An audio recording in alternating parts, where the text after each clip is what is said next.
Kamakailan lang, 15 ang nadagdag ng mga bagong santo sa simbahang Katolika.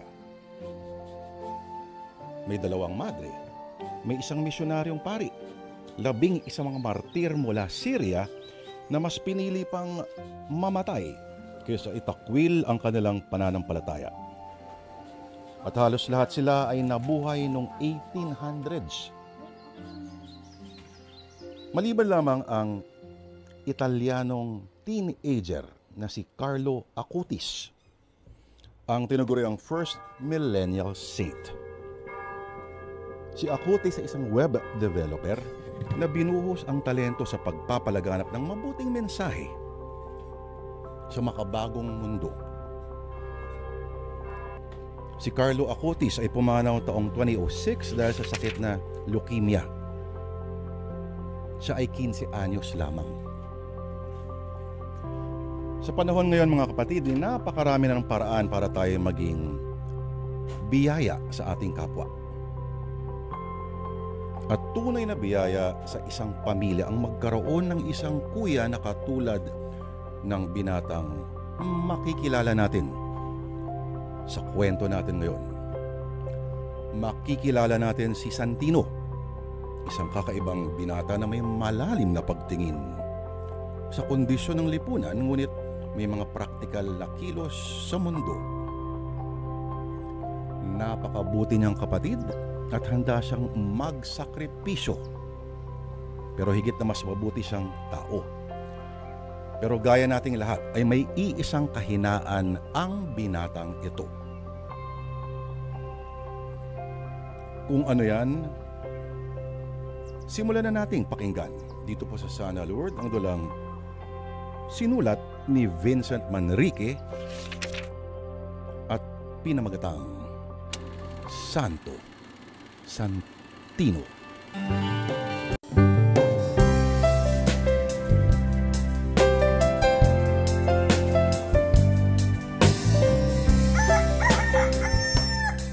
Mira, Tonton! Kakain na! Lapit na kayo rito sa pagkainan. Nakahain na ako.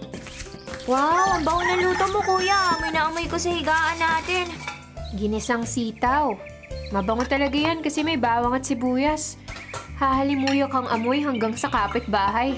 Tsaka, maamoy mo talaga yan dahil iilang hakbang lang naman ang layo ng higaan natin sa lutuan. Ikaw naman, Mira. May masama ba sa ginisang sitaw? Masustansya yan.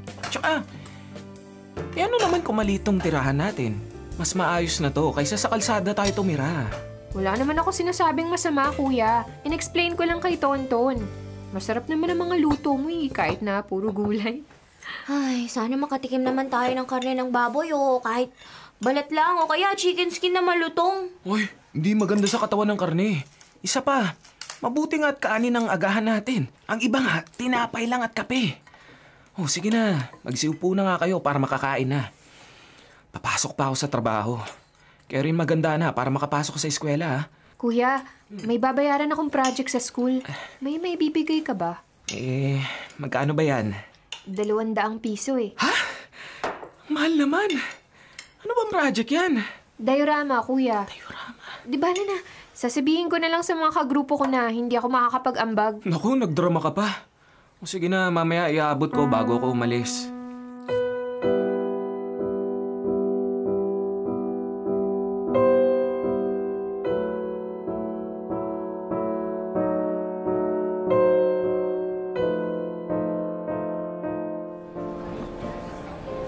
Oh, Santino. Pawis na pawis ka yata. Mag-aayos pa ako ng mga barya at magbubukas pa ako nitong counter. Bakit hindi ka muna magpunas ng pawis at uminom ng tubig? Yung ibang bagger nasa likod pa. Nagpapalit pa yata ng damit. Okay lang ako, Chona. Mag-aayos pa ako ng mga kahon at tali. Para mamaya kapag walang suupot o eco bag na dala ang customer, mabilis na lang magkahon. Parehas lang tayong mababa sa minimum wage ang sinasahod dito. Kaya huwag ka na masyadong magpakasipag. Oo nga. Ang liit ka ng sahod natin dito. Naghahanap nga ako ng malilipatan. Yung mas malapit sana sa lugar namin para hindi na ako nahihirapan magbiyahe. Eh di ba isang jeep at 2 tricycle lang naman ang sasakyan mo papunta rito sa supermarket? Kahit ganun, 50 pesos pa rin ang nagagasta ko. Papunta at minsan kapag gabi na papauwi. Inaabot ng 80 dahil special trip pa ang tricycle.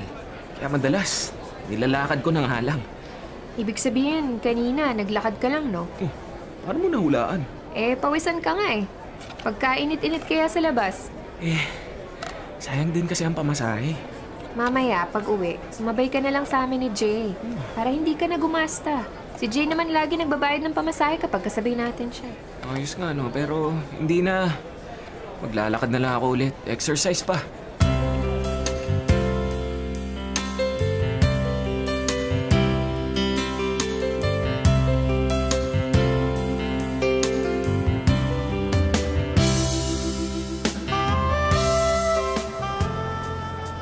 Santino, Hindi ka kakain? Sabay na tayo. Tayo na lang naman ang hindi pa nagla-lunch eh. Uy, Jay. Sige lang, kumain ka na. Okay lang ako dito. Kumain ako kanina ng biskwit. May baon ako. Biskwit na naman? Ilang araw ng biskwit lang ang kinakain mo ah. May tindang lutong ulam si Aling Maria. May gulay naman yata. Gusto mo ba? Sagot ko na. Nako, hindi na, Jay. Ayos lang ako. Nagpapapayat din ako. Nagpapapayat? Hindi ka naman mataba ah. Sa katunayan, maayos nga ang tindig at saktong laki ng katawan mo eh. Hindi naman sa sinisipat kita pero yun ang sabi ng mga kasamaan natin. Lalo na ng mga babae. Ikaw talaga. Inuna mo na naman ang chismis. Ay, iidlip na lang ako sa 30 minutos na break time. Sige na, kumain ka na. Sigurado ka ba? Ayos ka lang talaga? Santino, kapag may kailangan ka, magsabi ka lang ha? Oo naman, ayos lang talaga ako. Walang problema pare. Lagi naman silang nakahandang tumulong kaso alam ko naman parehas lang kami nangangailangan din. Sa liit ng kinikita namin sa pagiging bagger at staff ng supermarket, kailangan todo tipid at wais sa paggasta ng sinasahod.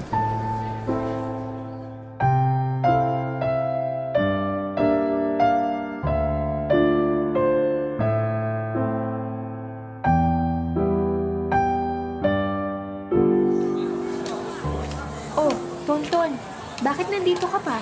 Hindi ba kanina pa ang labasan nyo? May project pa kaming gagawin ng mga kagrupo ko. Hindi pa ako makakauwi. Baka 1 oras pa kami rito sa school. Kasi Ate Mira, butas pala tong bulsa ng pantalon ko. Nahulog ang pera na binigay ni Kuya Santino kanina. Ha? Paano ka kumain kaninang tanghalian? Wala naman tayong bagong pagkain eh. Pera lang ang binibigay ni Kuya. Ate. Kakamot-kamot ka pa ng ulo riyan. Ano nga, hindi ka kumain Nilibre ako ng kaklase ko kaya hindi ko na malaya na wala na pala yung pera sa bulsa ko eh. Ay, bili ni Kuya na huwag tayong magpapalibre sa iba, lalo na dito sa high school na to. Parehas lang natin na hirap sa buhay ang mga estudyante rito. Mga isang kahig, isang tukadi ng mga magulang ng mga kaklase natin. Si Lexi kasi mapilit, ate. Lexi? Babae? Tonton. Sinasabi ko sa'yo huwag ka munang magnonobya at kakatungtong mo lang sa high school. Grade 7 ka pa lang. Nagpapakahirap si Kuya Santino na magtrabaho para mapag-aral tayo. Kahit na siya mismo ay high school lang ang natapos, gusto niya makatapos tayo ng kolehiyo para maiahon ang mga sarili natin sa kahirapan. Kabisado ko na yung litanyang yun, Ate Mire. Kabisado mo naman pala eh. Huwag mong kakalimutan yan. Maraming isinasakripisyo si Kuya Santino para sa ating dalawa. Simula nang pumanaw si nanay, 5 taon na ang nakalipas. Siya na lang ang nagtataguyod sa ating dalawa. Alam ko naman yun, ate. Ito naman, nabanggit lang ang pangalan ng babae. Napakadami ng sinabi. Bibigyan mo ba ako ng pamasahe o maglalakad ako? Utusan kita dyan eh. Ano mo? Ito, may 20 pesos pa ako dito. Kasya na yung pamasahe mo kung lalakarin mo na lang pagbaba ng jeep at hindi ka nasasakay ng tricycle. Paano ka? May pamasahe ka pa? Oo, meron pa. May sukli pang konti ang binigay ni Kuya Santino kanina pambayad sa project namin. Nagdagdag kasi ng materyales ang kagrupo ko, kaya nabawasan ang ambagan namin. Sige na ate, alis na ako Mag-ingat ka rin mamaya pag uwi mo.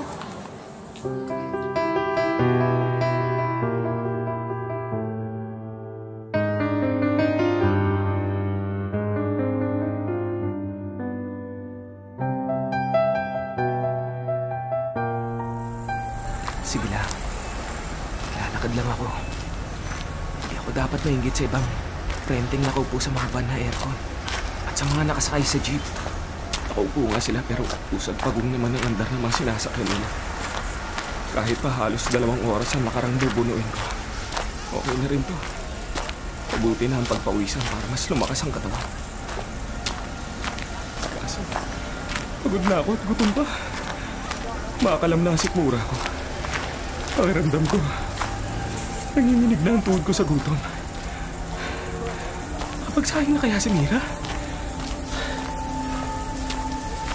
Hindi nga pala ako nakabili ng bigas bago ako umalis kanina. Mag-aalis 9 na. Siguradong gutom na ang 2 yun. Mabuti na lang. Malapit na ako.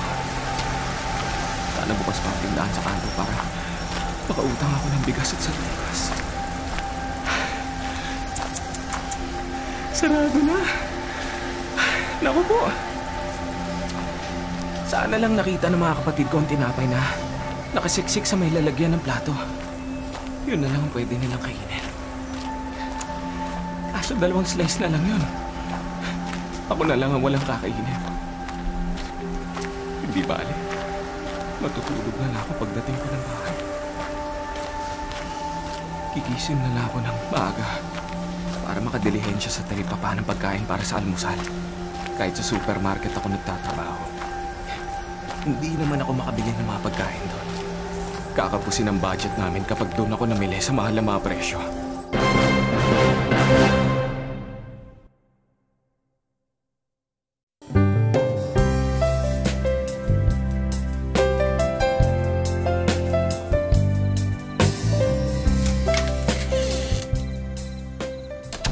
Kuya, ginabi ka na naman. Kumain ka na ba? Kayo, kumain na ba? Oo. May nakatakip na plato sa lamesa. May pagkain kayo? Oo, kuya. May dalang pizza si Ate Mira kanina pag-uwi niya. Nag-blow out daw yung kagrupo niya eh. Inuwi niya yung tirang pagkain. Ganun ba?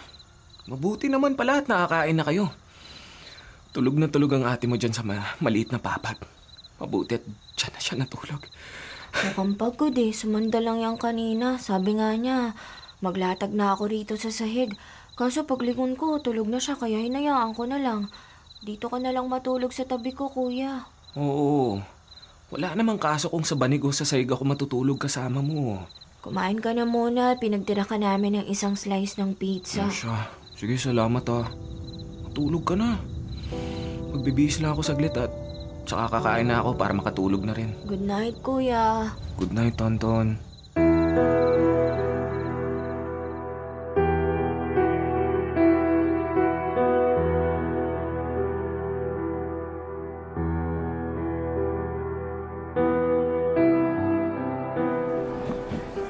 Minsan, iniisip ko na lang kaya mahabang pila sa linya ko dito sa supermarket ay dahil pinipilahan ka ng mga babae. Sira ka talaga. Huwag kang maingay, baka ma-affect ang mga customer. Tingnan mo nga yung mga nakapila, lahat nakatingin sa'yo. Parang may celebrity rito. Dapat nag-audition ka para mag-artista o kaya model. Sa tangkad mo at kagwapuhan, papasa ka sigurado. Kesa naman nagpapakapagod ka dito. Ang liit na nga ng sweldo, ang hirap pa ng trabaho. Masungit pa yung Ay nako, magtrabaho na nga lang tayo. Oh, nakatingin na si Ma'am Gino. Baka mapagalitan na naman tayo dahil nagkukwentuhan tayo sa oras ng trabaho. Tuloy naman ang trabaho natin kahit nagdadagdalan tayo eh. Tsaka sa liit ng pasahod niya. Kapag hindi pa tayo nagkwentuhan at in-enjoy ang trabaho natin, baka maubusan siya ng empleyado. Sa bagay. Oh, teka. Sinisenyasan ako ni Jay. Kukuha muna kami ng kahon sa stockroom ah. O sige, ako na ang bahala.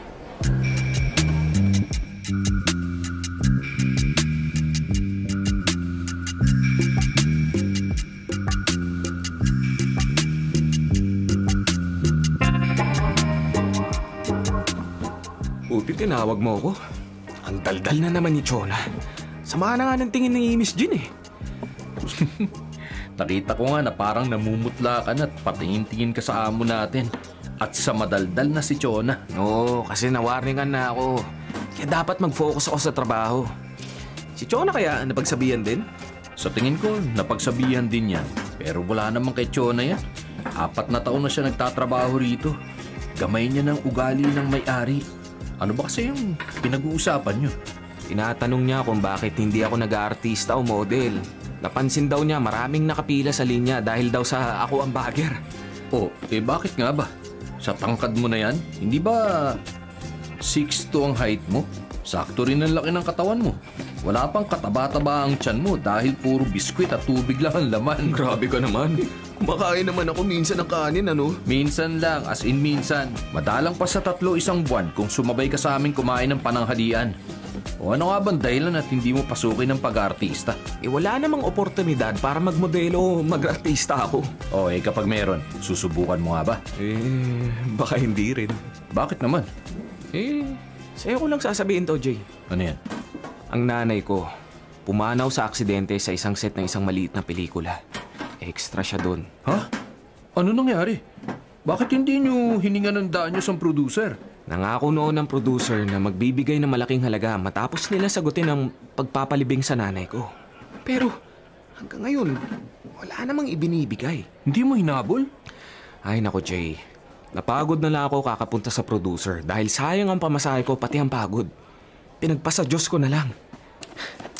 Kapag mahirap ka talaga at wala kang kakilalang maimpluwensya, walang mangyayari kahit magreklamo ka pa. Hindi ba mas dapat na pasukin mo nga ang mundo na yan para makakuha ka ng hustisya sa nangyari sa nanay mo? Aksidente naman ang nangyari ayon sa investigasyon. Wala akong dapat sisihin. Santino. Ayoko ng pag-usapan, Jay. Ayoko na talaga. Bumalik na tayo sa labas. Marami na rin to nakuha nating kahon. Sige.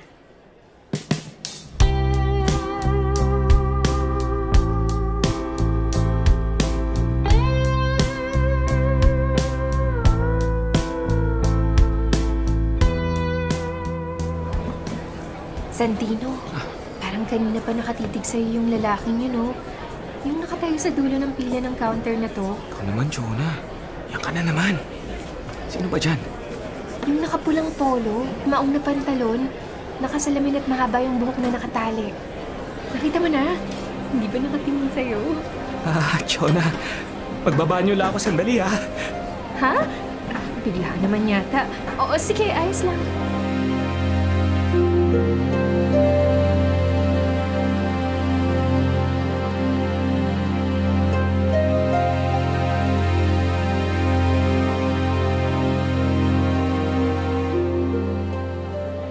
Ginagawa ng lalaking yun dito? Paano niya nalaman na naarito ako? Napalitaan kaya niya? Santino? Bakit mo ako sinundan dito? Ano kailangan mo? Kababalik ko lang ng Pilipinas. Ngayon ko lang nalaman na nangyari sa nanay mo. Walang nakapagsabi sa akin na pumanaw na pala siya. I'm sorry. Wala akong pakialam kung ngayon mo lang nalaman o kahit hindi mo pa nalaman. Ngayong wala ng nanay mo, sumama ka na sa akin. Hindi ako sasama sa'yo. Kung noong buhay pa si nanay, hindi ako sumama. Ngayon pa ba na wala na siya? Sa Amerika na tayo titira. Naroon ang mga kapatid mo. Nandito sa Pilipinas ang mga kapatid ko. Wala akong kapatid sa Amerika. Santino, huwag na mamatigas ang ulo mo. Mana-mana ka talaga sa nanay mo. Ang taas ng pride kahit wala naman sa lugar. Kay nanay talaga ako nagmana. Dahil alam ni nanay kung paano maging mabuting magulang at maging mabuting tao. Hindi kagaya mo na nasilaw sa pera at sumama sa ibang babae. Hindi lang yun. Niloloko mo pa sila at kinukwartahan. Ilang beses ko na bang sinabi sa'yo, kung hindi lang nagkaanak sa ibang mga lalaki ang nanay mo sana magkasama na tayo ngayon. Pagkatapos kong makuha ang kalahati ng pera ng matandang na pangasawa ko noon, binalikan ko kayo. Ang kaso lang... Kung hindi naatim ng nanay ko na manloko ng ibang tao para lang sa pera, bakit ako sasama sa'yo kung alam kong ganun ang modus mo? Tingnan mo nga sarili mo. Hindi ka raw nag-aaral, sabi ng inutusan kong private investigator. Ikaw rin na nagtataguyod sa mga kapatid mo sa labas. Bakit hindi mo sila isoli sa mga tatay nila? Hindi mo sila cargo, Santino. Hindi ko sila kapatid sa labas. Kapatid ko sila dahil anak din sila ng nanay ko. Nauna ka ng babae at nagpakasal sa iba. Hindi ang nanay ko ang nang-iwan sa'yo. Kaya huwag mong madungis-dungisan ang pangalan niya. Umalis ka na! Anak, maayos na ang buhay ko ngayon. Hindi na kagaya ng dati. Maayos? Dahil ba stable na ang paghuthut mo sa bago mong mayamang asawa? Santino! Hindi ko gustong tapas ng dila mo!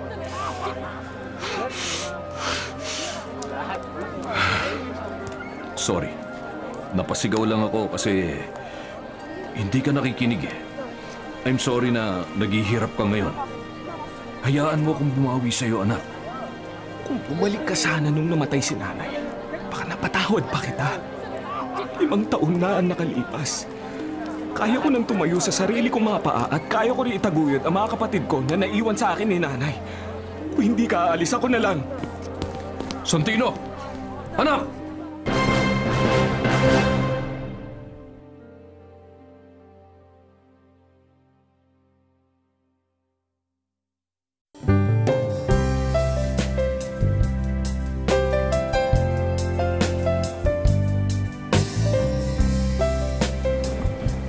Santino, sumama ka na sa amin. Kakain lang kami dyan sa kainan sa kanto. Bagong sahod naman, kaya libre ko na kayo ni Chona. Oo nga, Santino. Sumama ka na. Maglalakad lang kami. Malapit lang naman. Kailangan ko na kasing umuwi. Idadaan ko pa sa bahay ng landlord namin ang bayad sa upa ng bahay. Pangako ko kasi na ngayon ko iabot ang bayad namin eh. Grabe naman, Santino. First in, first out ang sahod. 6,000 lang ang sahod natin kada kinsenas. Lilipad na agad. Ganun talaga, walang choice. 2 buwan ng utang namin sa renta. Pinayagan niya ako 1 buwan lang muna ang bayaran ko eh. Teka, magkano ba ang renta nyo?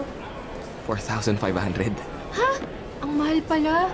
Maayos naman ang tirahan nyo. Yun na ang pinakamurang nakita ko eh. Ayos naman kasi medyo malapit sa eskwelahan ng mga kapatid ko. 2 sakay lang sila. 1 jeep at 1 tricycle. Nako, sa kainan na kayo magkwentuhan. Mabilis lang to, Santino. Kaya sumama ka na, okay? Pasensya na talaga. Sa susunod na lang. Mauna na ako. Malayo kasi ang bahay ng landlord. Kailangan ko pa magbiyahe papunta ron. Saka na lang ako sasama sa inyo. Santino!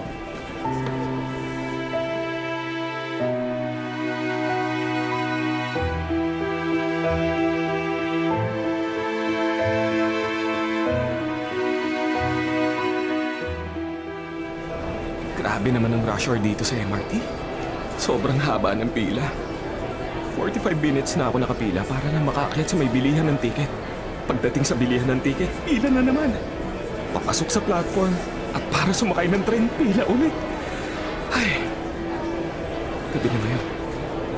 Paano pa kung umaga kung saan mas maraming computers? Hindi pa nakakarating sa pupuntahan, haggard na ang itsura. Sana pala sinabi ko na lang sa landlord namin na ipapadala ko na lang ang pera sa ibang paraan. Kung ganito ang bahay ko sa araw-araw, mas mabuti pang magtinda na lang ako ng halo-halo at barbecue sa tapat ng inuupahan namin bahay.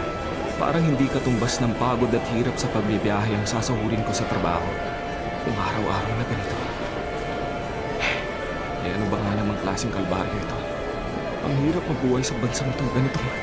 Walang maayos na public transportation para sa mga tao.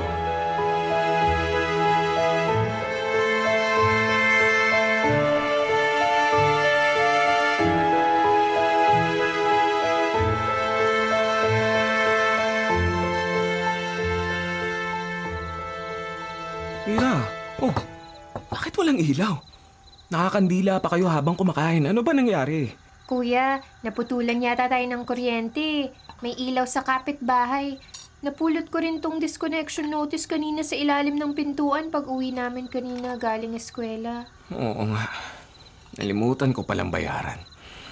Akala ko kasi makakarakit ako ng iba nung 1 linggo para may pambayad tayo ng kuryente. Kuya, ayos lang kami. Maganda ngang kumain ng candlelight dinner ang romantic.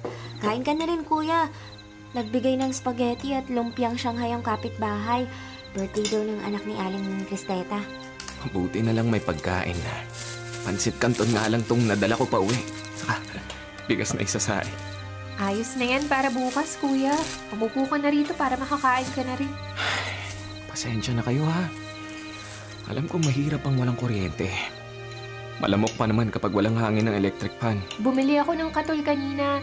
Mamaya ko nilang sisindihan kapag matutulog na tayo, kuya. Huwag ka na mag-alala. Kumain na lang tayo. Oo nga, kuya. Ayos lang kami. Hindi naman mainit tong bahay eh. Lusot-lusutan naman yung lamig galing sa labas kaya kahit hindi na mag-electric fan. Ay, salamat sa pagiging mababait ninyong mga bata. Hanggaan ninyong alagaan dahil hindi kayo mareklamo at parehas kayong responsable. Siyempre, mana kami sa'yo, kuya. Kaya wag mo kaming ipamimigay, ah. Ate Mira!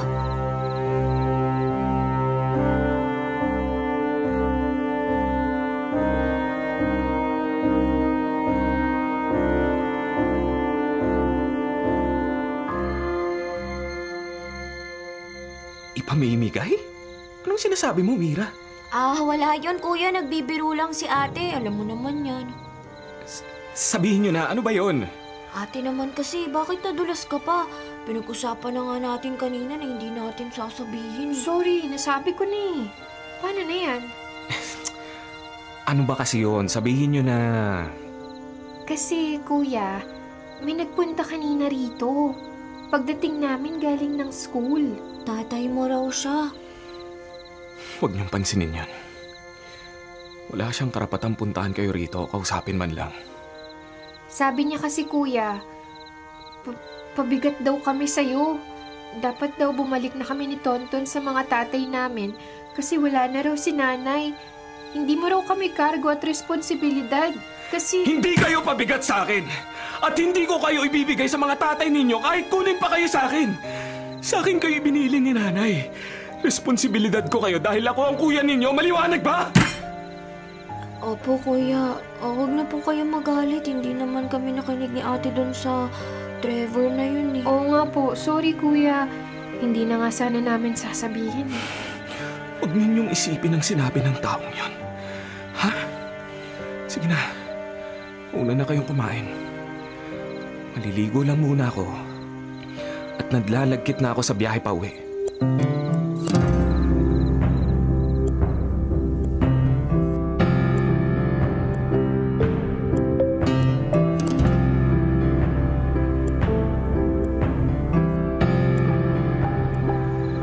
Kuya, tulog ka na ba?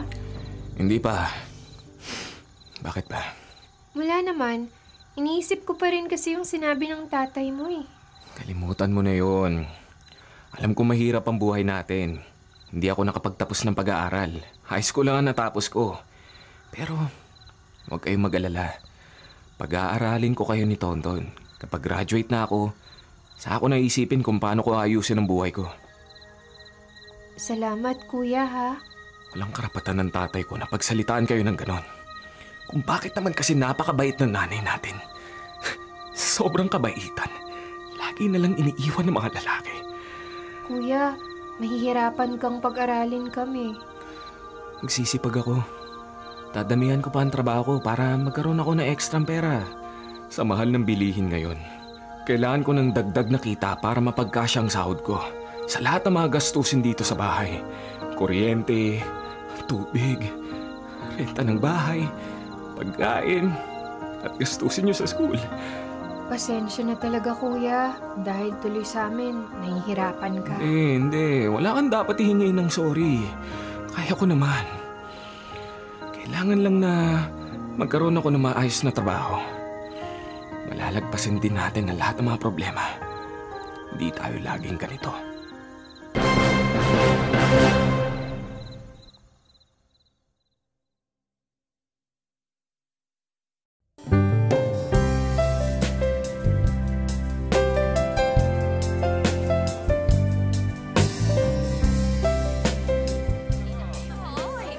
Rest day ko sa trabaho. Mamaya ako magbabayad ng kuryente. Mamamalengke muna ako ng gulay at ilang kailangan namin sa bahay. Wala na ring sabong panlaba at panligo. Mapunta na nga ang suki kong tindera dito sa palengke. Sana lang mapagkasya ko tong pera ko. 500 piso na lang ang pera ko bukod pa sa naipon kong kaunting barya sa alkansya. Kailangan ko na makakuha ng ibang racket. Ba? Karatula dito sa may pasukan ng palengke. Sabi rito, kailangan ng kargador ng isa sa mga stall sa loob. Pwede kong gawin sideline to, no? Puntahan ko ang stall na ito. Sana tanggapin ako.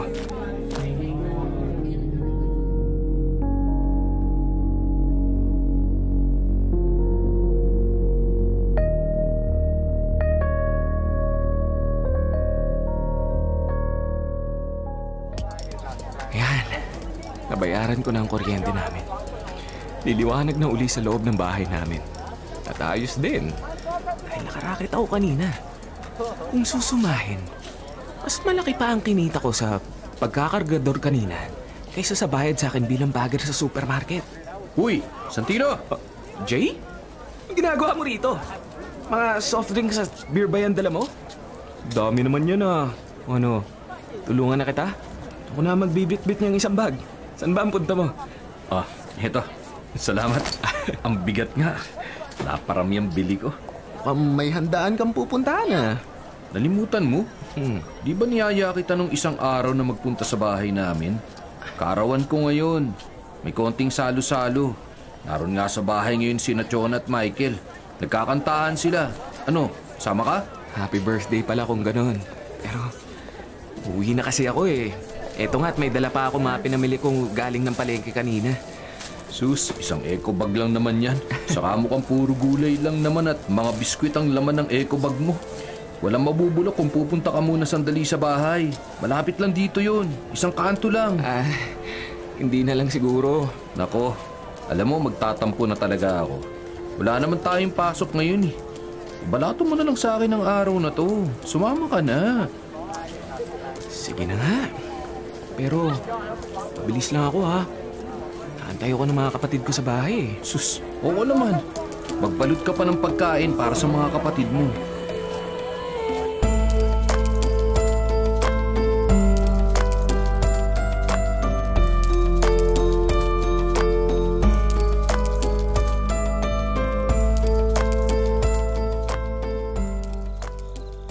Mira, baka makalimutan natin bumili ng kandila para sa puntod ni nanay. Dadalaw tayo sa isang araw kay nanay dahil kaarawan niya ha. Oo nga kuya, paubos na ang kandila natin dahil sa pagkakaputol ng kuryente natin. Nagamit na natin ang kandila na binili mo noong isang linggo. Kailan daw maibabalik pala ang kuryente natin? Bukas na siguro may babalik ang kuryente natin.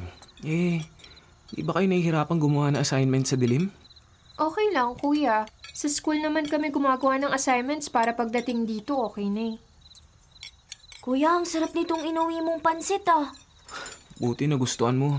May sahog na karne yan. Di ba gusto mo ng karne? Kaya nga ang sarap, may sahog pa na maliliit na hipon. Papikit-pikit ka pa habang kumakain. Mukhang sarap na sarap ka nga sa lasa niya na. Uy, Tonton! Tirhan mo naman si kuya. Ikaw na halos yung umubos niya na. Ako hindi na. Kumain na ako kanina bago umuwi. Kumain ka? Saan naman? Birthday kasi ng katrabaho ko. Tagaroon lang pala siya sa may opisina ng Meralco kung saan ako nagbayad.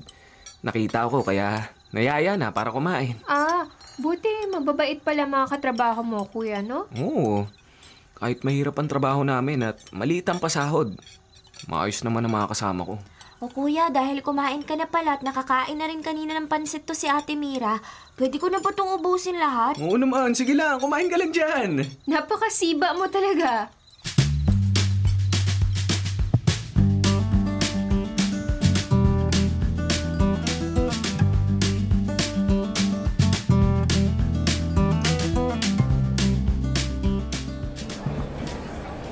Uy, Santino, nabalitaan mo na ba? Ang alin? Nakakunot pa ang noo mo na parang ang seryoso ng sasabihin mo ah. Seryoso talaga to. Ano nga? Ang aga-aga, chismis agad ang dala mo. Nagpalit ng management tong supermarket. Hindi naman pala si Miss Jean ang tunay na may-ari nitong tindahan na to. Ha? Sino pala? Serrano Supermarket to, hindi ba? Hindi pala tunay na asawa tong si Miss Jean. Kabit pala. Kaya pala hindi Serrano ang apelido niya. Ayun, ang legal wife na ngayon ang nagmamanage. Ano naman ang kinalaman niyang balita na yan sa buhay natin? Ano ka ba? Siyempre malaki. Baka magpalit sila ng mga tauhan ngayong iba na ang nagmamanage. Alam mo naman ang mga nangyayari sa buhay ng mayayaman. Apektado tayong mahihirap na utusan nila. Naku! Ito pa naman ang pinakamalapit na supermarket sa inuupahan namin. Kapag lilipat ako, mas mahihirapan akong magbiyahe lalo na napakalala ng daloy ng trapiko. Ubus ang oras ko kapag nagkataon. Mahirap kung matatanggal tayo. Baka mahirapan tayong makakita ng ibang papasukan. Oo nga. Ang hirap pa naman maghanap ng trabahong regular. Puro contractual. At minsan ang dami pang requirements, ano? Kapag nagkataon, mahihirapan talaga tayong high school graduate lang. Sana naman hindi lang tayo maapektuhan ng nangyaring pagpalit ng management. Ang liit na nga ng sahod natin, baka maunsyami pa. Sana lang talaga.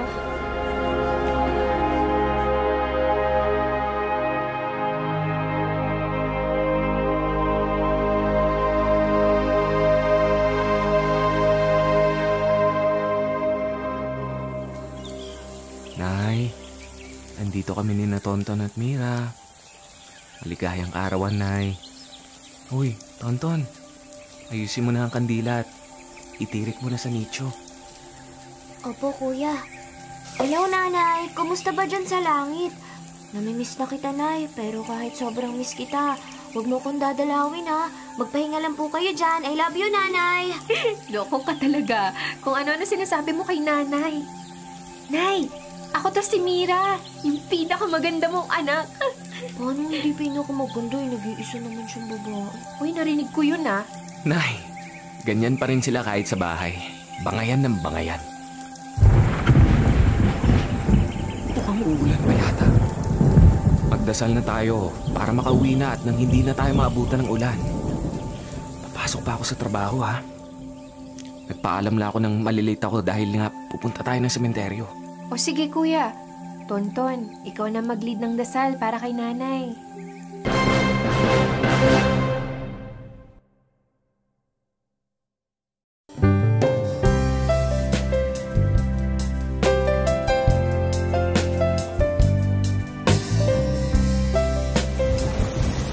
Chona, hindi pa ba tayo pauuwiin ng bagong amo natin?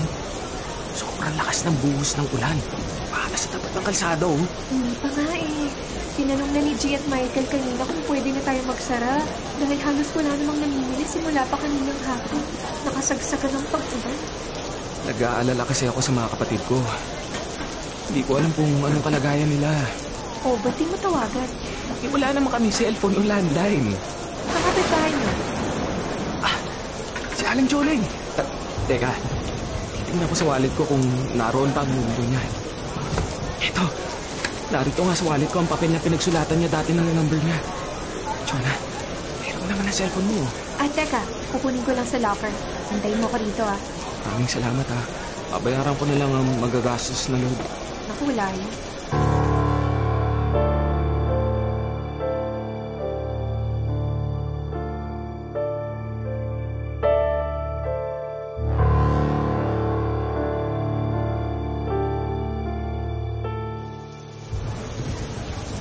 Oh, eto na, Santino. Buti na lang hindi pa lobat. Maraming salamat, Chona.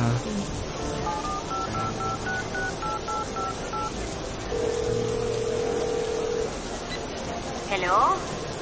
Aling Choling? Si Santino po to. Yung kapitbahay ninyo? Oo, Santino. Bakit, iho?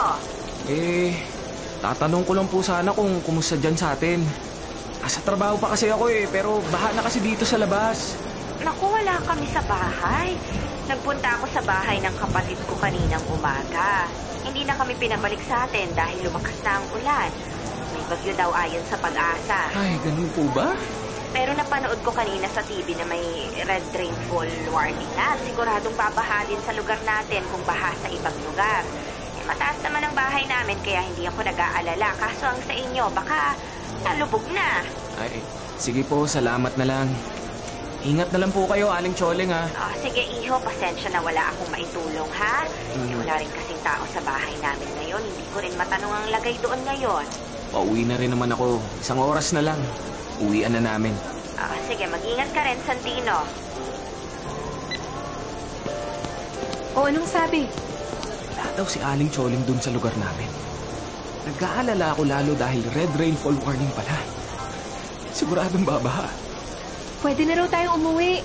Sinabihan ako kanina nung may kausap ka. Salamat naman. O, ito na ang cellphone mo. Salamat uli, ha.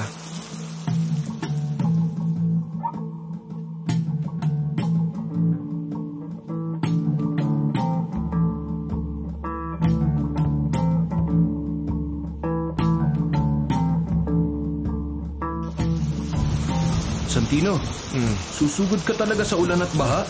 Hanggang tuhod ng baha sa labas. Baka mas malalim pa yan sa ibang lugar. Sobrang lakas pa rin ng ulan. Kahit magpayong ka pa, mababasa ka. Kailangan Di ko alam kung kumusta na ba mga kapatid ko. Sige, mag-ingat ka ha. Doble ingat ka, lalo na hindi mo nakikita nilalakaran mo. Mas perwisyo kung malulusot ka sa manhole o kanal. Salamat sa paalala. Kabisado ko naman ng daan at lagi naman akong naglalakad. Ingat din kayo mamaya pag uwi. Uuna na ako sa inyo, ha.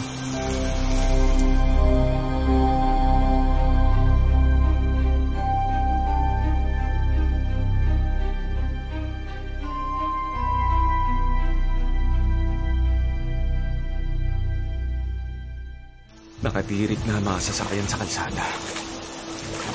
Malala na talaga tong ulan at baha. Naglalakad na rin ang mga tao. Ay, nako. Sana naman maayos ang lagay ng mga kapatid ko. Kailangan magmadali na nga ako. Mabuti na lang. At sanay naman akong maglakad pa uwi. Kabisado ko na ang daan kahit nang walang ilaw. Mabuti na rin at ang ilang mga taong kasabay ko na maglakad ay gamit ang flashlight ng cellphone nila na pang-ilaw sa daan. Bibilisan ko ang lakad. Basang-basa na ang damit ko. Pati brief ko basa na rin. May mga daan din na malalim ang tubig. Sobrang dumi ng baha. Naglutangan na ang mga basura. Tama nga si Aling Choling. Malalim ang baha sa lugar namin. Walang mga ilaw, mga bahay dahil sa baha. Nasaan kaya si Mira at Tonton?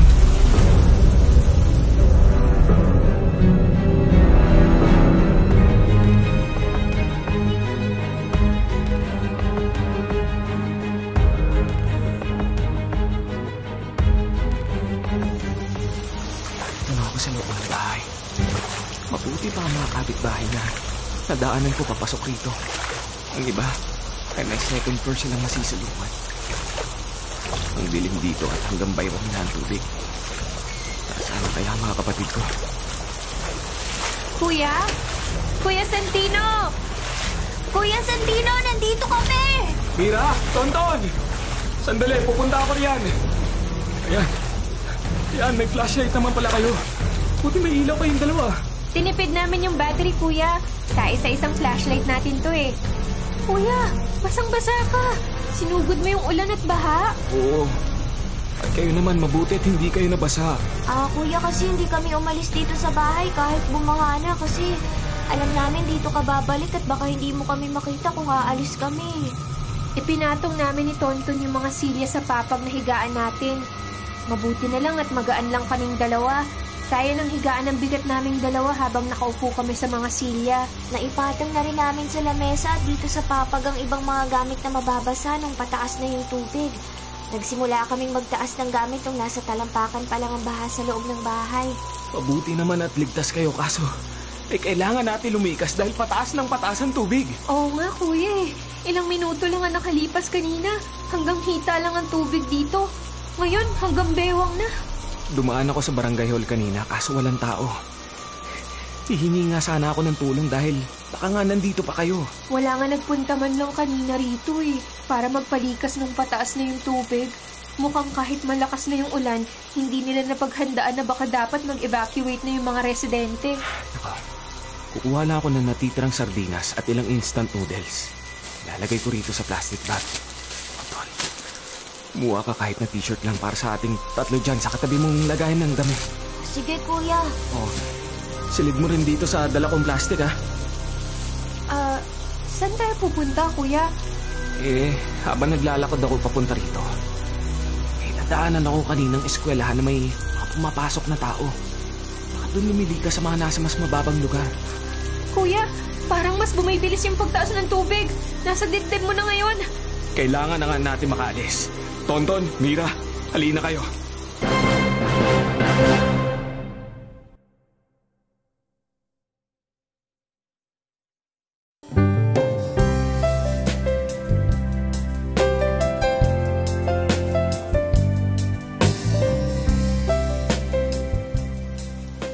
Kuya, ang daming tao rito sa evacuation center. Siksikan. Mga inuubo pa yung iba at mukhang may mga sakit. Isa pa, wala tayong panglatag sa sahig. Magpalit muna kayo ng t-shirt ni Mira. Ipila nga lang sa banyo. Oh, ayun. Nakikita mo ba sa may gilid ng gym na to? Nakapila ang mga tao na gagamit ng banyo. Parang hindi lang mga kapitbahay natin na mabababa ang bahay ang narito eh. Parang halo-halo na. Wala man lang namimigay ng tubig o pagkain. Kahit pansapin lang sana at tubig. Kahit karton lang ang ibigay nila. Pwede na nating upuan o higaan. Pero kung wala talaga sa sahig na lang. Naisip ko lang, mabuti at gabi ngayon kaya mahangin at malamig pero bukas kapag umaraw na, siguradong napakainit dito dahil siksikan. Buti rin walang baha dito sa gym na to, kuya. May kuryente rin. Mas mataas kasi ang lugar na to kaysa sa ibang mga kalye. Kaya dito madalas nagpupunta ang mga nababaha sa iba't ibang lugar. Halika na, Tonton. Magpalit na tayo ng damit. Kuya, ikaw ba? Hindi ka pa magpapalit? Inuubo ka na eh. Mas basang-basa ka at nababad sa baha at ulan simula kanina pa. Yung sapatos mo, nakabuka na yung swelas, oh. Ayos lang ako. Maghahanap lang ako ng may hinga ng tubig. May dala tayong 2 delata at noodles, kaso wala tayong inumin. Sige kuya, pipila na kami ni Ate Mira sa banyo.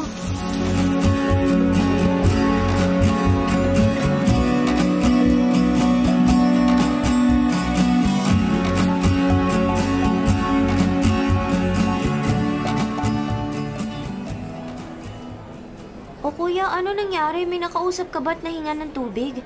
Wala nga eh. Walang kwenta mga nakausap ko. Parang sinisi pa tayo at hindi tayo nakapaghanda sa paglikas. Dapat daw nagdala tayo ng sapin sa sahig, pagkain at inumin. Grabe naman sila. Ano to, picnic? Ni wala nga nagpunta kanina sa lugar natin. Wala naman tayong radyo o cellphone o TV para malaman yung kaganapan sa labas. Sa pagkakataong ganito, damang-dama ko na mahirap lang tayo at hindi importante sa gobyerno. Pasensya na kayo. Hindi ko maibigay ang maayos na buhay na nararapat para sa inyo. Kuya, hindi naman ikaw ang nirereklamo namin. Ang sistema dito sa atin. Ako kahit bata pa lang ako, alam ko nang parang may mali. Hindi handa ang lugar natin sa mga sakuna na ganito. Oh, siya. Huwag na kayong mainip. Lalabas ako uli. Hahanap ako ng bukas na tindahan. Baka naman may nagtitinda ng tubig. May kaunting pera pa ako rito. Huwag na, kuya. Ayos lang kami. Tumila na rin naman ang ulan eh. Kapag humupa ang baha, umuwi na tayo sa bahay. Tama si Ate Mira, kuya. Kaya ikaw, magpalit ka na rin ng t-shirt mo. Baka ikaw pa ang magkasakit eh. Sige, dito muna kayo. Bantayan niyo tong gamit natin ha. Kuya, bakit? Ano nangyayari sa'yo? Parang nahihila ako, Tonton. Kuya! Tonton! Hinimatay si kuya! Kuya Santino, ate! Ang taas ng lagnat niya! Tulong! Tulungan niyo po kami!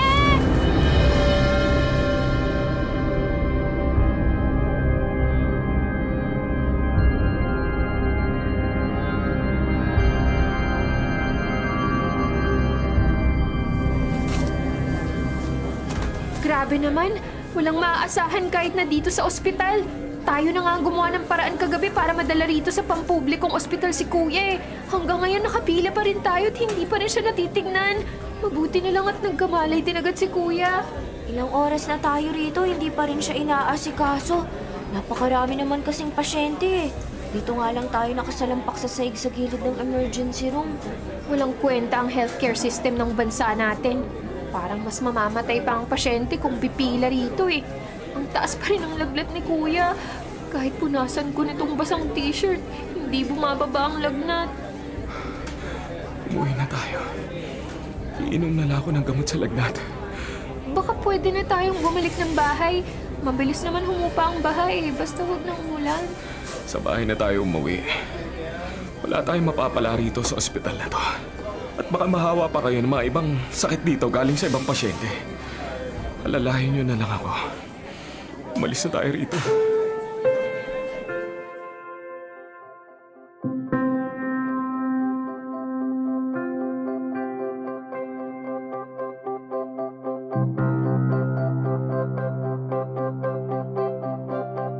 Kuya, nakapaglinis na kami ni Ate Mira. Kamusta na pakiramdam mo? Nagustuhan mo ba yung lugaw kanina? May nagrarasyon dyan sa labas kanina eh. Namimigay ng pagkain ng ilang mayayamang kapitbahay, Kuya. Mabuti pa yung mga kapwa mamamayan nakakatulong sa mga mahihirap na gaya natin. Pero yung mga taong dapat kumilos sa ganitong pagkakataon, parang hindi ko naman maramdaman. Huwag na tayong umasa. Kaya nga mag-aaral kayo mabuti para kapag nakapagtapos kayo at nakapagtrabaho ng maganda, hindi natin kailangang umasa sa bigay at rasyon. Huwag kang mag-alala, Kuya. Kami ang bahala sa atin kapag nakatapos na kami. Pero bago yun, magpagaling ka muna. Kuya, nakahingi rin nga pala ako ng gamot kanina sa kapitbahay. Nakabalik na po si Aling Choling. Binigyan ako ng 1 galon ng tubig at gamot para gumaling na po kayo kaagad. Nako, maraming salamat mga kapatid ko. Ay, kuya, may tao. Titingnan ko lang, ha.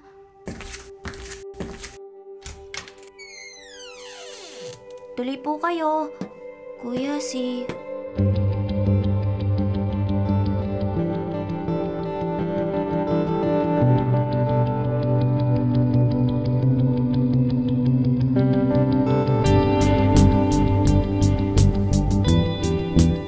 Santino, maaari ba tayong mag-usap? Anong ginagawa ninyo rito? May sakit ka ba, anak? Namumutla ka. Ano nangyari sa kuya ninyo? Nilalagnat po si kuya. Napasugod po kasi sa bahat ulan kagabi. Kagagaling lang namin sa ospital kaso wala namang nangyari. Ang dami kong pagkukulang sa'yo, Santino. Kahit ayaw mo akong makausap o makita, may ibibigay ako sa'yo. Sa inyo ng mga kapatid mo. Ay, huwag kang magdrama rito. Matapos mong pagsalitaan ng mga kapatid ko, ganyan kang naharap sa amin. Mira, Tonton, pasensya na kayo sa inasal ko nung huling pagdalaw ko, ha? Tay, ano po bang sadya ninyo? Kung wala naman ay magpapahinga na ako. Hetong isang brown envelope. Buksan mo at tingnan mo ang laman niyan sa loob. Ano mga to? Insurance policy? Bank book at ATM card? Tay, ano to? Pag-uwi ko rito sa Pilipinas at nalaman kong namatay ang nanay ninyo, naalala ko nung huling nagkita tayo na nakakuha nga pala kami ng insurance policy nung mag-asawa pa kami. Ako ang beneficiary niya. At bakit hindi ko to alam? Mira, pakikuha at pakitingnan nga to at nahihilo pa ako. Alam mo naman ang nanay mo, kinalimutan ng lahat ng tungkol sa amin. Baka hindi na rin niya naisip ang insurance. At isa pa, aksidente ang pagkawala niya, hindi ba? Tay, Kung hindi ka sasama sa akin at hindi ka tatanggap ng tulong mula sa akin na tatay mo, hayaan mo kung ibigay sa inyo ng mga kapatid mo ang buong proceeds ng insurance ng nanay niyo. Kuya, ang laking pera nito. Kuya, 3 milyong pisong nakasulat sa bank book na nasa pangalan mo. Nasa ATM na yan at sa bank book ang buong halaga. Kayo na ang bahala kung paano niyo ito gagamitin. tay, bibigay ninyo sa akin to. Sa amin? Malaki ang pagkukulang ko sa iyo at sa nanay mo. Tama ka, nabulag ako sa pera noon. Kaya ngayong maayos ng buhay ko at may sarili na rin akong pamilya sa Amerika, ikaw naman ang aasikasuhin ko. At ang insurance proceeds ng nanay mo ang simula. Kuya, hindi na tayo mahirap, kuya! Hindi pa rin ako makapaniwala. Maraming salamat po, Mang Trevor. Salamat din sa inyo at hindi ninyo pinabayaan ang isa't isa. Santino, sana makatulong ito para mapabuti ang buhay ninyo. Siguradong yan ang gusto ng nanay ninyo na nasa langit. Patawad sa mga naging pagkukulang ko sa'yo, Santino. Kuya, umiiyak ka? Naiiyak na rin po ako sa sobrang saya. Salamat po, tay. Maraming salamat talaga.